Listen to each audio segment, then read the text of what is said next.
कल की बात है, हम आमगाची ग्राम पंचायत के अंदर हमारे लोग वहां पर इंतखाबी मुहिम के अंदर कैंपेनिंग कर रहे थे। जोहर का वक्त हुआ, हमारे साथी वहां पर मस्जिद के अंदर नमाज पढ़ने गए तो इनका किरदार इतना गिर चुका है, वो इतनी सोहबत के असर के अंदर इतना घुल चुके हैं कि उनके साथी शराब की हालत के अंदर मस्जिद में जूतों के साथ दाखिल होकर हैदराबाद से जो लोग आए उन पर हमला करने की कोशिश करे।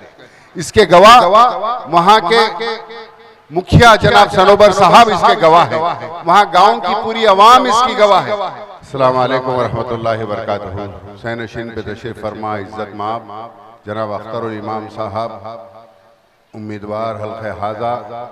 मैं आप लोगों का ज़्यादा वक्त नहीं लूँगा क्योंकि बैरिस्टर असदुद्दीन अवैसी साहब के और मजलिस के एक सिपाही के नाते मैं यहाँ पर अमूर विधानसभा में आपके दरमियान में आया हूँ।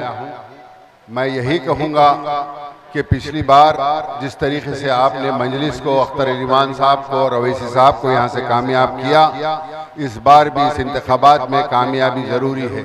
तमाम ताकतें यही चाह रही है कि किस तरीके से अवैसी साहब की और अख्तर ईमान की आवाज़ को बंद किया जाए।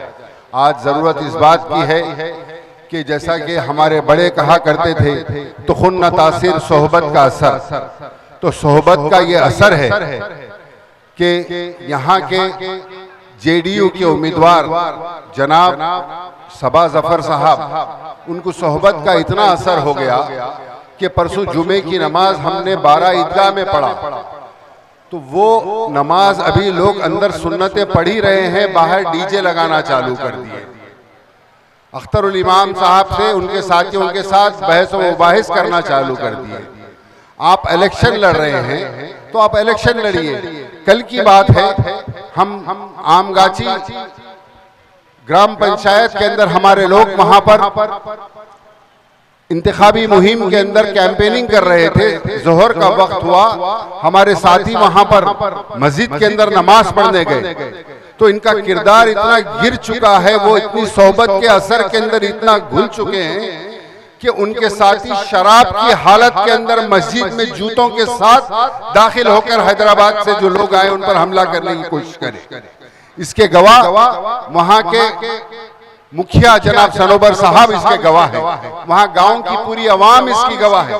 तो बहरहाल आज हमारे बीच में इंतशार पैदा कर जो आप हमारी कौम को बांटने की कोशिश की जा रही है। बुलडोजर अगर चलता है तो किसी की जात बिरादरी देखकर नहीं चलता, ये देखकर चलता है कि यह मुसलमान का घर है, इसके ऊपर बुलडोजर चलाया जाए, ये मुसलमान की मस्जिद है, इसको तोड़ा जाए। मैं आज भी मजलिस इत्तेहादुल मुस्लिमीन के एक जिम्मेदार के नाते यही कहूंगा कि मैं यहाँ पर हैदराबाद से अमूर को आया हूँ। जनाब जफर साहब, अगर आपको अपनी कौम की, तमाम उम्मत मुस्लिमा की और मजलूमों की आपको फिक्र है तो आ जाइए स्टेज के ऊपर, हम आपका इस्तेकबाल करेंगे। यहाँ पर आप मिलकर ताकत बनाइए, ये कोशिश मत करिए कि अख्तरुल ईमान की ऐवान में आवाज कैसा दबाया जाए, उसको ताकत बख्शने का काम करिए ताकि तमाम बिरादरी के तमाम मजलूमों की आवाज ऐवान में गूंज सके।